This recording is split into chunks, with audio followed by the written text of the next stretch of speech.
Fala galera, análise de Fortaleza 0, Flamengo 2 pela 32ª rodada do Brasileirão. E antes de começar a análise, fica aí meu pedido para você se inscrever no canal, a gente está quase atingindo aí os primeiros 100 inscritos, então reforço aí o pedido para a inscrição e peço também um like e que você compartilhe o vídeo para o YouTube divulgar mais esta análise. Então vamos lá, começando pelo comportamento das equipes, a gente vê aí que o Fortaleza teve 53% de posse de bola e o Flamengo 47%, aí números medianos para as duas equipes, praticamente aí um equilíbrio em termos de posse de bola. Aqui embaixo a gente tem a distribuição média dos jogadores em campo para tentar ver se teve alguma equipe que jogou mais em cima da outra, né, pressionando o seu adversário contra o seu campo defensivo, e fica mais fácil aí se a gente substituir os jogadores por duas linhas aí que representam um avanço médio das equipes, e a gente vai ver que o Fortaleza jogou um pouco mais adiantado do que o Flamengo dentro de campo.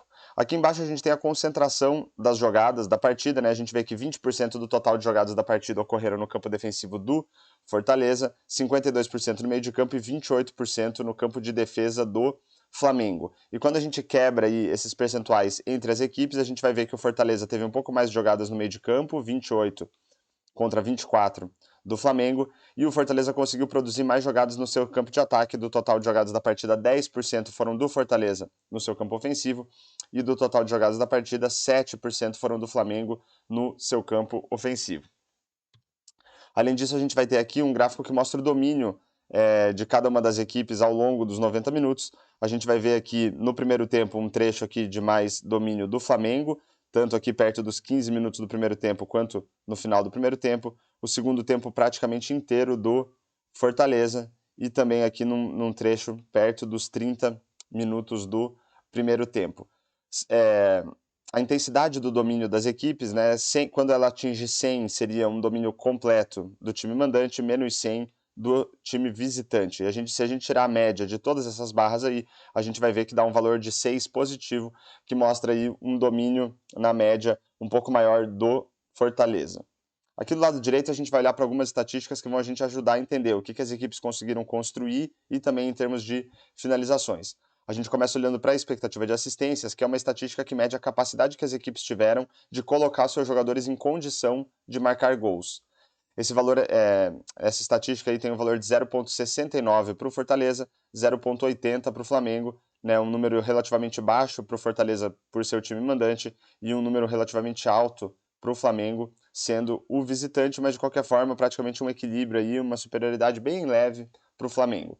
Em termos de finalizações, foram 18 do Fortaleza contra 7 do Flamengo, então é um número relativamente alto para o Fortaleza como mandante e relativamente baixo para o Flamengo como visitante, aí uma superioridade grande do Fortaleza em termos de finalizações. Mas só olhar para a quantidade de finalizações não diz muito para a gente sobre a qualidade das oportunidades criadas, nem das finalizações propriamente ditas, então por isso a gente vai olhar para duas estatísticas que ajudam a gente a entender um pouco melhor, que é a expectativa de gols, que ajuda a gente a projetar o número de gols esperados por uma equipe com base na qualidade das oportunidades que ela criou, e também a expectativa de gols pós-chute, que vai considerar também a qualidade das finalizações. Então, considerando as oportunidades criadas, a expectativa era que o Fortaleza fizesse 0,87 gols e o Flamengo 0,77, números baixos aí para as duas equipes e praticamente um equilíbrio. Mas quando a gente considera a qualidade das finalizações, esse número sobe para o Flamengo para 2,35, um número muito alto para uma equipe visitante, e cai para 0,63 para o Fortaleza. Então, uma superioridade bem grande do Flamengo em termos de expectativa de gols pós-chute. Quando a gente olha para a diferença entre a expectativa de gols pós-chute e a expectativa de gols, a gente vai ter uma medida do desempenho das equipes nas finalizações.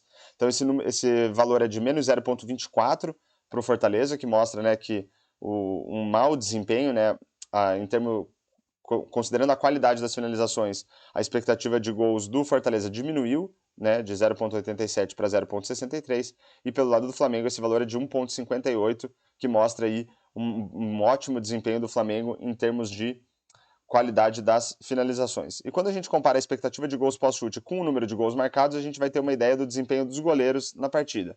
Então esse valor é de menos 0,63 para o Fortaleza, que tinha uma expectativa de marcar 0,63 gols e não marcou nenhum, então um bom desempenho do goleiro do Flamengo.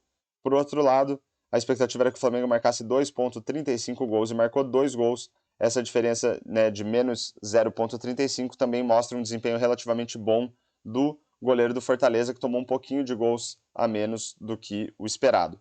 Eu trago esses números em forma de gráfico de barras aqui, para a gente tentar entender o que foi mais determinante na construção dos placares das equipes. Então a gente vai ver aqui que o Fortaleza, né, quase atingiu um gol aqui com base na qualidade das oportunidades, mas esse valor foi anulado pelo mau desempenho nas finalizações e principalmente pelo bom desempenho do goleiro do Flamengo, né? Essa barra vazada aqui maior representa que o goleiro do Flamengo foi bem na partida.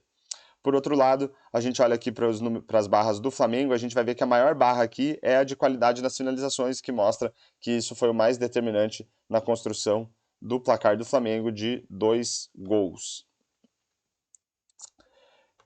E para finalizar a análise, se a gente olhar aqui para todas as estatísticas, desde a expectativa de assistências até o número de gols marcados, são todas estatísticas que eu entendo que ajudam a gente a entender a qualidade da partida.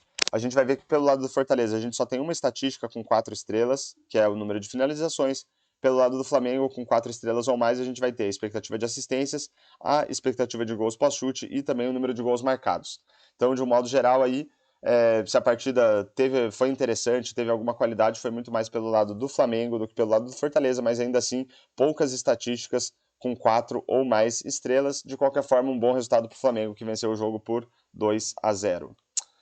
Então, fechamos aí mais uma análise de Fortaleza 0, Flamengo 2. Espero que vocês tenham gostado e fica meu pedido para você se inscrever no canal, deixar um comentário, um like e compartilhar esse vídeo para o YouTube divulgar mais esta análise. E falou!